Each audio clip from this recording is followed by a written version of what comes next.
Hi guys, and welcome back to my channel. Cheers. So what I want to start introducing is a little bit more me chatting to you about the sort of motor industry and where things are heading, or look like they're heading.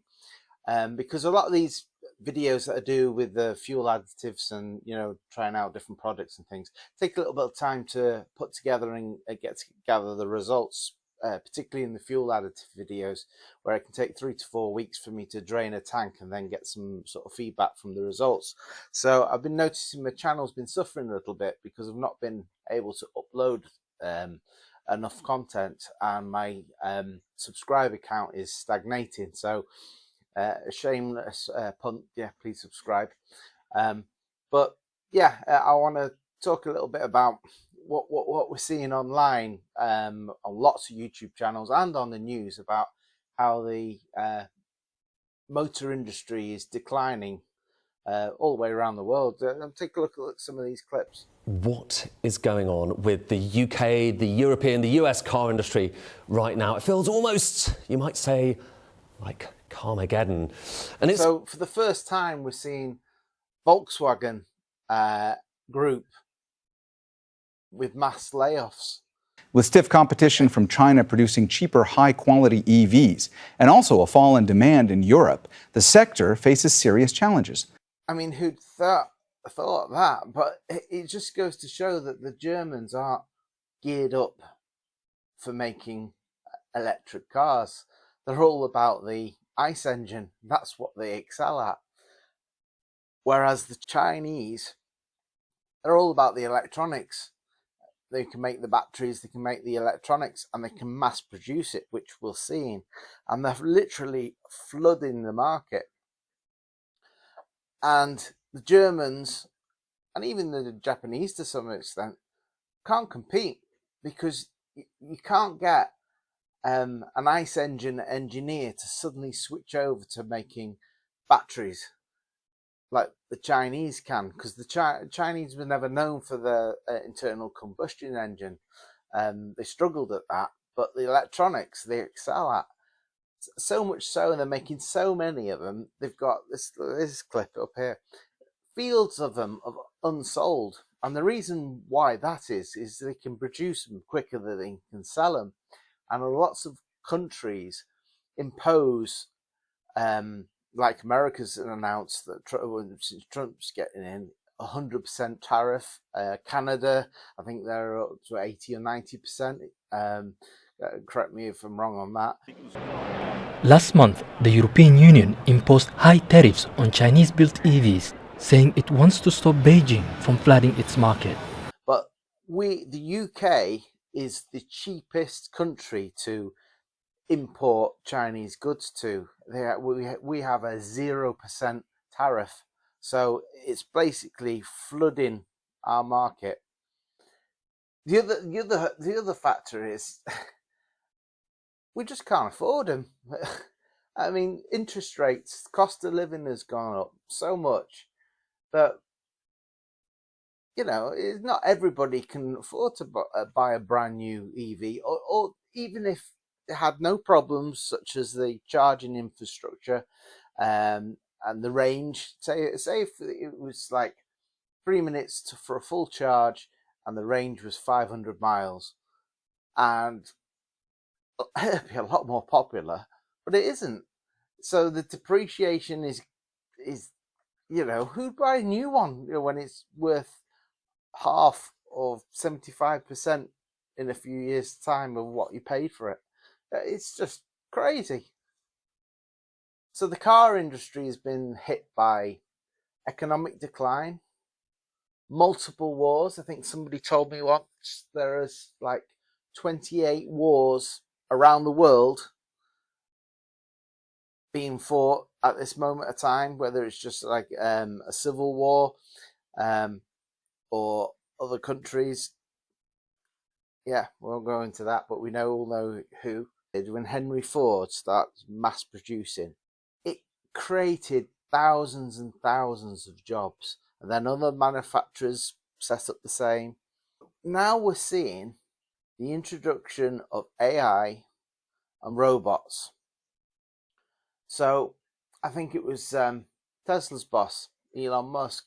He said by 2030 or 2035, there's going to be 3 robots, automated robots, for every human in the modern world. So that's scary. If you think that they're all linked to a central hive mind, AI, and when one of these robots has an experience, a learning experience, it can instantly upload it to the hive mind, then all these robots have that skill instantly. How can we compete as human beings with that? We can't. We're out of a job. Are people realizing and waking up to this? I mean, the whole idea of us driving around and having freedom, I don't think the so-called elites want us to have that kind of freedom anymore. And it's slowly eroding away of our freedom of speech, freedom of travel, freedom of spending our hard-earned money on what we want to spend our money on without it being frozen.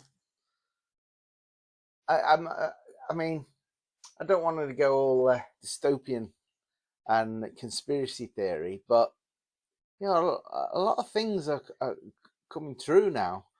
You know, I mean, let me know what you think in the comments. Am I speaking rubbish, or can you start to see it happening now? The world's changing, and I don't really like how it's changing. I'd rather be back in the swinging 60s or something. I mean, I'm too young for that. In my other video that I did about Jaguar's latest release, the Type 00, they've released some price point figures on it, and they're saying it's going to be around £150,000 for this vehicle. Well, who's going to afford that? And it certainly won't be the type of people that are appealing to from the initial launch advert. I mean, a lot of them probably don't even have a driving license. Probably like living in the cities where they don't even need a car. And that's another thing to the decline for the car industry is generations are not interested in cars. Like I said before in my other video, my little boy and his friends aren't really interested in cars like I was when I was his age, and still am now. But you know, it's so sad. I've grown up with the cars, as probably a lot of you petrol heads have, and seeing its decline like this, and we're being forced down a certain route that we don't really want to go. It's not financially responsible for us to go down. It's just ridiculous. So the new Jaguar, like I said before, it's pitched to us as copy nothing. Well, who's making the battery for it? A Jaguar making it? I doubt it. It's probably someone like Samsung or someone from another company from China. I don't know. Could be wrong, but we'll see. And the other thing is, this car is being pitched to us as a GT car, a Grand Tour car. So what we're going to be doing, it's all electric, so with a Grand Tour of all the charging points wherever we go. I said to myself that I'm going to keep old cars running for as long as I can, because I don't particularly like finance. I prefer to own my cars outright. But there's going to become a point where they want you to pay for subscription for everything. And they're going to make it so expensive to run old cars. I think they've just released some new figures for running large engine, ICE engine cars. And some of the road taxes were between £2,500 and £5,000 for like Range Rovers and Mercedes AMG with the 6-litre engines and things like that. But it's going to trickle down to the cheaper cars, where it'd be £1,000 to tax a £1,500 car. It's just going to force us off the roads. And another thing about the roads as well is there's so many potholes around, ridiculous sized potholes, where they actually cause damage to your tyres, wheels, suspension, and they're not fixing it. The councils aren't fixing it because they say they haven't got any money. But what's the real reason behind that? Is it they're not bothering to fix it because they know the infrastructure is, something's going to happen to it? I'm not saying anything, but why fix something if it's going to get destroyed anyway, and then build back better? I don't know. Let me know what you think. And sorry, it's a bit of a rambling video, and it's not really what I enjoy doing. I enjoy doing the experiments, and got a car review coming up soon, and I'm just doing last bit of footage that I'm recording for that, and then I'll put that up probably after this video. And thanks for watching. Keep subscribing, because we're on a tiny channel and we've only got like 1,500 subscribers, and I need to get it bigger. So please all my content is me, human, made by a human, not AI. And yeah, thanks for watching. Bye for now.